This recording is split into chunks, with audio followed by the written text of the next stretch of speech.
Rosser Reservoir, day 2. We're super excited because we got a pattern now. Yesterday, a little recap here. Yesterday, the top bait when we first got in the water was the pink trout Trix worm. And as the day went on, we found out that orange was even better. I'll talk more about that in a little while. But this morning, I'm going to run a grub, FHS grub teamed with an action disc in a natural color, kind of motor oil, gold flake color, just to see what their reaction is to that. It might be better, might catch bigger fish, don't know. Now, up in the front of the boat, my cousin, he's running one of my FHS downrigger rods. He's rigged up with an orange trout Trix worm. But we were talking about it last night. He was running the lead core with a 1 ounce weight, and I figure he was getting down, I don't know, probably in that 20, 25 foot range. I was fishing at 30 feet off the downrigger, running the same baits, and I was probably outfishing him 2 fish to 1. And we attributed that to the depth. 5 to 10 feet can make a huge difference. So, once you establish a depth that's productive, you really want to hammer that depth. So I brought my my little downrigger that I use on the kayak today. Cousin Tom's up there in the front. This is going to be entertaining watching him run this downrigger, but he's going to be able to get down to 30 feet in the front once he figures it out. It's going to be totally awkward for him. So, but nevertheless, he's going to get down to 30 feet, and I expect him to catch just as many fish as I'm catching in the back today. So, without further ado, I'm going to drop this motor into gear, and we are going to get some trout on the ends of these lines, and maybe another big old bass. You never know. Oh, fish on the top line! Fish on the top line! Oh my gosh, I thought that was going to work. I'm all discombobulated. I'm trying to turn, fix my chair, scratch my ear. I got everything going on back here. So, situation, guys. Most of the fish are down deep. We caught our fish down deep yesterday, but there are fish dimpling the surface, and they're probably chasing some kind of an aquatic insect. So I did something, if you're a regular viewer of the channel, you've seen me do many times before. I put on a little tiny trolling weight, orange worm. I scoped it back there.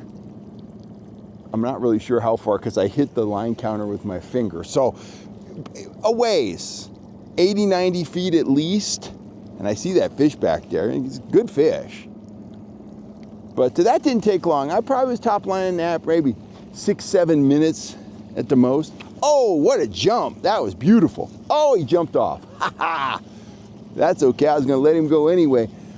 But, a lot of times I'll find on the guide boat, I'll be running, 3 rods, I'll be running 3 lead core lines, and I'll put that top line out above and beyond everything else. A lot of times that's not the most productive line of the day, but it's often the line that catches the biggest fish of the day.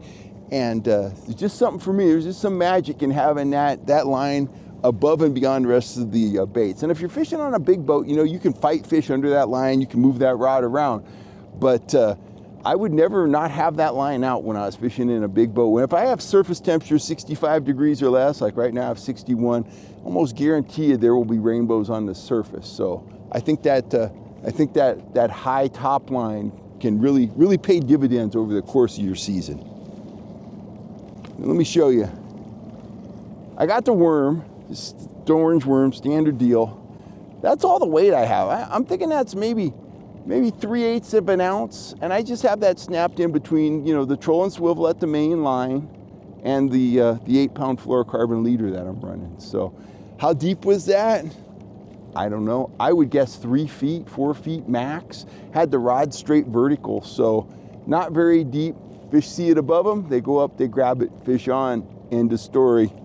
Except in that case, that one jumped off the end of the line. So, but anyway, I'm gonna get this back out there, see if we can get another one. Selling. Oh, fish on the top line. Got another one on the top line. I was talking to Wes. Seems like a lot of times when I talk to Wes, I catch fish. I should talk to him the whole day. I'd like that, but he probably wouldn't. Okay, so that last one, I violated my fundamental rule. one of my fundamental rules is low rod tip. I was high sticking that fish and he jumped and it was beautiful and it was fun and it was awesome, and he threw the hook and I lost him. So let's get a little more serious on this one. Low rod tip, low angle. I engaged the line counter properly on that one. That fish was 100 feet back. Now see, he wanted to jump right there. I don't know if I'm catching this on the camera, but that fish wanted to jump right there and I reeled him back down below the surface. Because that jumping is bad. Jumping is bad. Keep him below. I gotta make an adjustment with the steering wheel here. We are headed for shallow water. Okay, that's better. Oh, he's not a monster, but it is a fish. He's a fighter. He's a little fighter.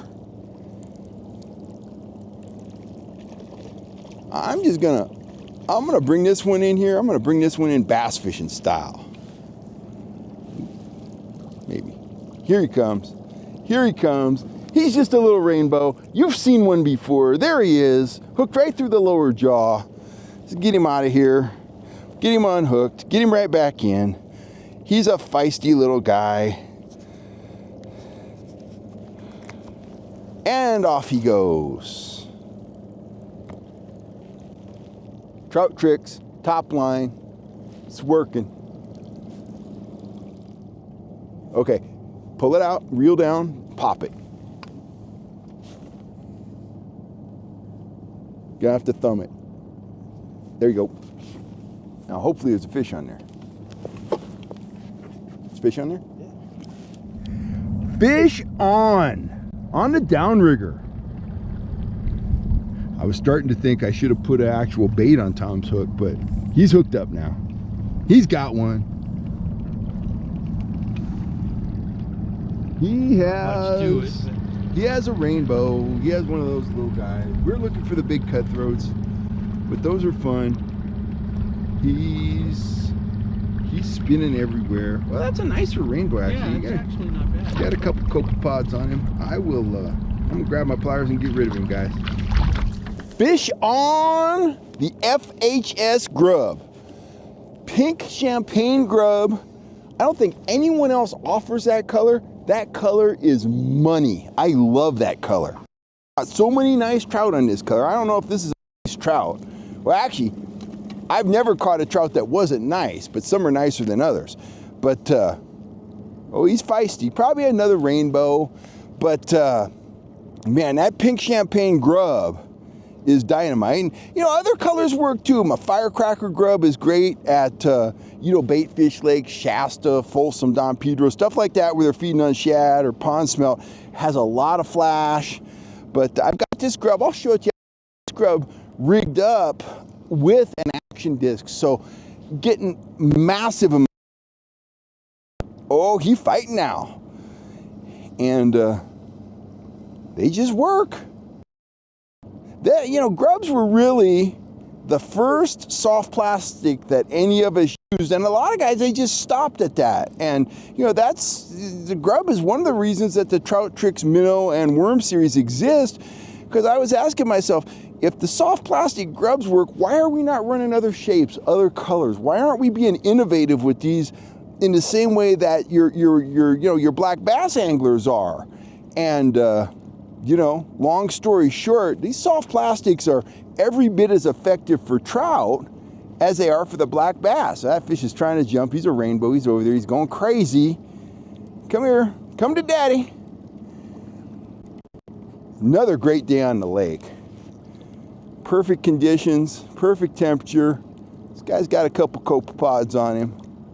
But, you know, copepods tend to die off during cold weather, and we're coming up on winter here. It's fall, but we're up here in the Truckee area. It's going to be darn cold here real soon, and I think these copepods will be gone come spring. I'm just going to high stick this guy in. There he is. He couldn't resist that champagne pink grub. Let me pop him off the hook here. Man, it is awesome that we are heading into the fall. These fish, they feel cold in my hand, and I can just feel their muscularity, their power. There he is, another little 10-inch rainbow. Probably a planter this summer. We'll get him back in there. Hope to see him this spring when he's 14, 15 inches long. My cousin has a fish, or maybe not. He definitely had a bite. I saw it. So I got this grub rigged. 8-pound fluoro. Come down, got a bead there, couple bobber stops, and the action disc. In this case, I don't have the action disc running right on the face of the grub. I got about, I'm gonna say about a 1/2 inch of space between the first bobber stop and the grub. This is the same leader that I'm running the Trout Trix worms and the Trout Trix minnows on. So super versatile. You wanna try a grub? Put it on the hook. You wanna try a minnow? Put it on the hook. You wanna try a worm? Put it on the hook. There you go. But this grub, I'll put a camera on this in a second. When you run this through the water, you're getting all that tail action. You're getting the spin that you always get with a grub because the tail is offset on the grub, and you're getting the swimming action at this. So you are just getting a massive amount of action. Fish on the Trout Trix minnow. Awesome. A lot of people ask me, what is the difference between a Trout Trix minnow and the Trout Trix worm? And it really comes down to action. The color selection's exactly the same. If you buy a kit of minnows or a kit of worms, the are gonna be exactly the same. This is an orange minnow. But the minnow, for lack of a better description, it has a much more minnow-like swimming action. It looks like a minnow. Now the worm, it has a lot more action, a lot more erratic action, and that's really the benefit of running the worm in situations where you want a ton of action, especially a ton of action at low speed. That worm provide that, but if you want to mimic a bait fish, definitely go with the Trout Trix minnows. Now this fish jumped all over this minnow back in shallow water, and it appears, yep, it is a rainbow. And that fish was holding right on the bottom because I could see my downrigger weight on the sonar, and I was within a foot of the bottom, and my gear's probably running a foot above that. So this fish was right on the bottom. Saw that minnow swimming along, and it was game time. It was game on. This guy's not huge. He's a nice little keeper rainbow if I was keeping fish today. He's a little pan-sized rainbow. Grabbed that minnow, got him right through the lower jaw, right where he's supposed to get it. He's a strong little fish. Pop this hook out of him and get him on his way. Pretty little rainbow. There we go. Trout Trix minnow right there. Fish on the trigger minnow. Oh yeah. That's the second one in like 2 minutes. I lost the first one. Hopefully won't lose this one. We'll see. That fish feels chunky, but I don't think it's one of those big cutthroats we're looking for. I think it's another rainbow. Beautiful. That fish hit pretty darn hard, and he's fighting pretty hard right now. Oh man. Boat's only moving at about 1.7 miles an hour. So it's not the boat that's making that rod bend. This is that little rainbow.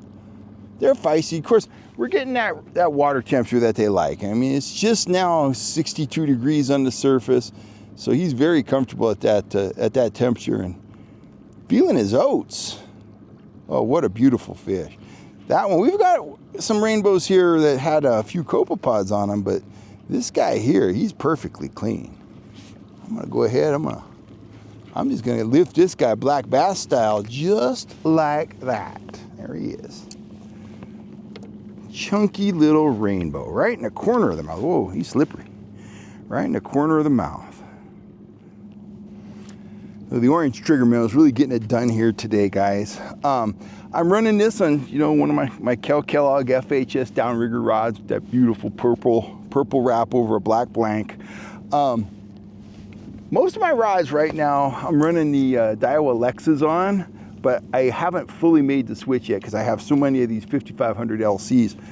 I'm spooled up today. I'm running a 8-pound test fluorocarbon leader, and that leader's running off of, my standard setup, a trolling swivel with a bead above it. I have a top shot on here. I have about 50 feet of 12-pound test P-line CXX moss green mono. And behind that, I have 20-pound braid. A lot of folks, ask me, are you having trouble with the braid coming out of the downrigger clips and stuff like that? And the answer is absolutely not. It's staying in the clips just fine. I really like the braid because of its lack of stretch, very fine diameter, and it's virtually impervious to the effects of the sun. The UV light isn't destroying the line. I may have to replace the top shot, but the line, that line's going to be on there indefinitely. I don't snag up a whole bunch when I'm trolling. So this reel is loaded. It's loaded and ready to go. I might replace the top shot at some point, but other than that, the braid costs a little bit more, but in the long run, I think it actually saves you money and saves you time because you're not spending a ton of time re-spooling. So let's get that trigger minnow back in the water. Looks like he's messed up a little bit. Looks like he hooked his own tail maybe. Let's see. There we go. That minnow's looking perfect. Running that action disc about, as you can see there, about 1/2 inch off the nose of that minnow, and it is working. I'm gonna spool this down. The fish are actually out behind me right now, so I'm gonna make a turn. Saw a couple break up in front of us. I'm gonna make a turn, but I'm gonna get this down first.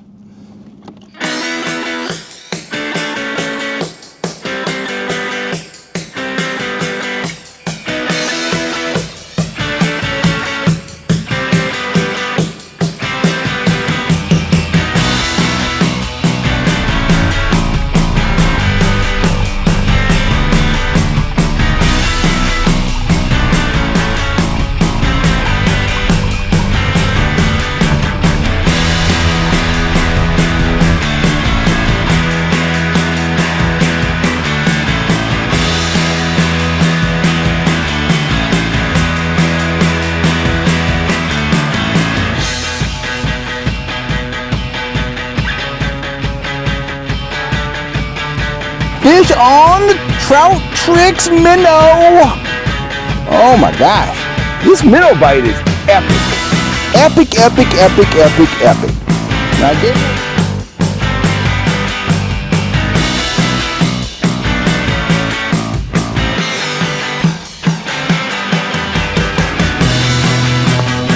fish on the trigger minnow. Oh my gosh. 30 seconds, guys.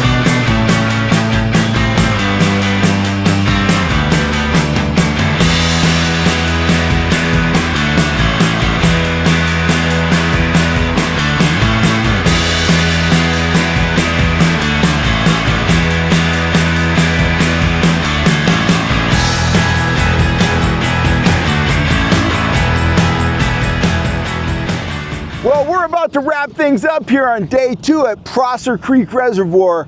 The wind is really starting to push. It's forecast to blow 25 today. It's been blowing 15 for a while. Now it seems to be getting up to about 20.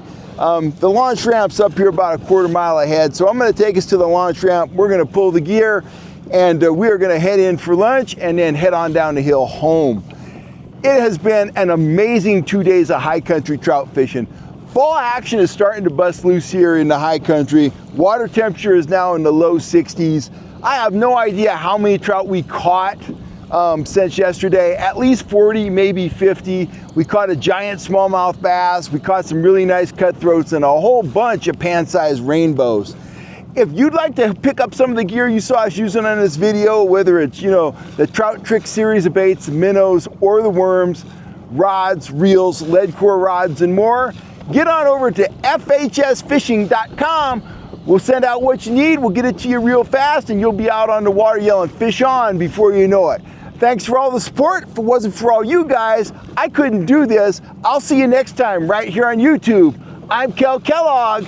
Get out on the water and get your trout on. That's my advice.